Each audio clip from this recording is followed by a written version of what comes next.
Yo, what's up? This is once again GD Beat Moto Vlog. So, ayan gusto ko yung kayo balitaan nung naganap na endurance ko ngayong February 10 to 11. Nakakalungkot man na hindi tayo naka-finish. Pero okay lang at ligtas naman tayo. So, nakaabot naman tayo sa first checkpoint dyan sa may Clean Fuel San Luis Antipolo. So, ang nangyari po kasi is nagluha ng langis yung ating motor. Then, di na tayo tumuloy. Baka siguro di na talaga tayo pinatuloy doon at baka may kung ano pang mangyari sa atin. Kaya, hindi ko na pinilit na tumuloy pa.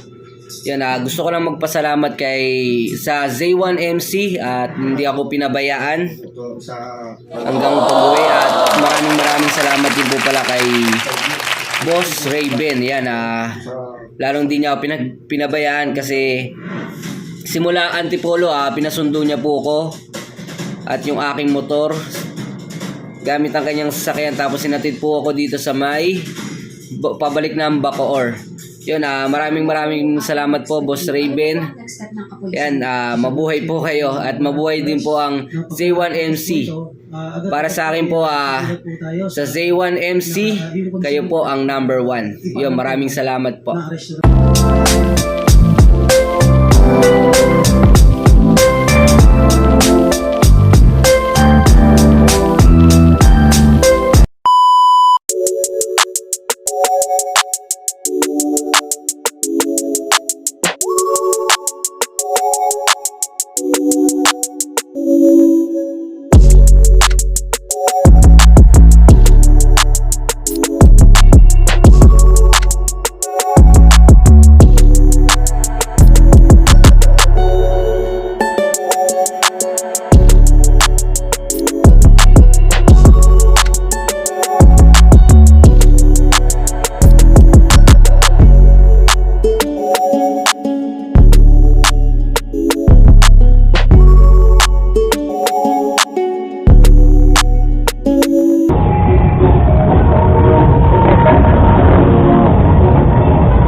To stay on Camella Access Road.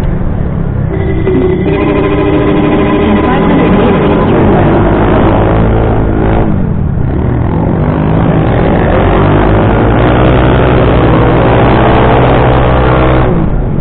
Oi! Oi!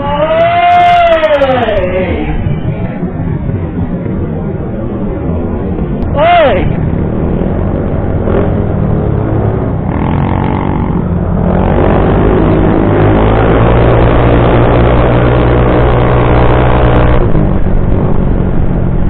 Muna tayo. Dito madaming dito, madaming hang. Take the next left. So, vlog lang ulit tayo sa next checkpoint natin.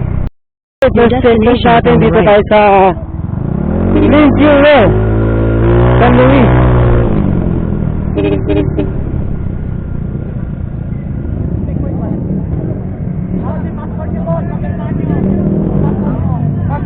Ito pa tema. Pirma kayo doon. Passport nyo, baka kalimutan nyo. Yan, papirma na tayo ng passport. Then, signature daw tayo doon.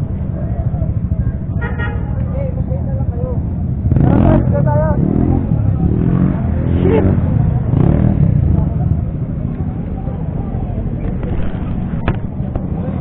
Sabog!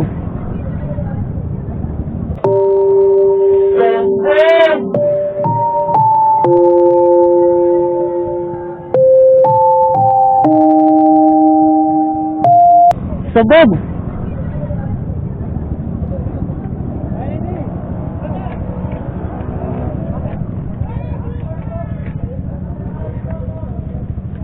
Ito magagawa, sabog makina. First checkpoint pa lang, nasabugan na kagad tayo.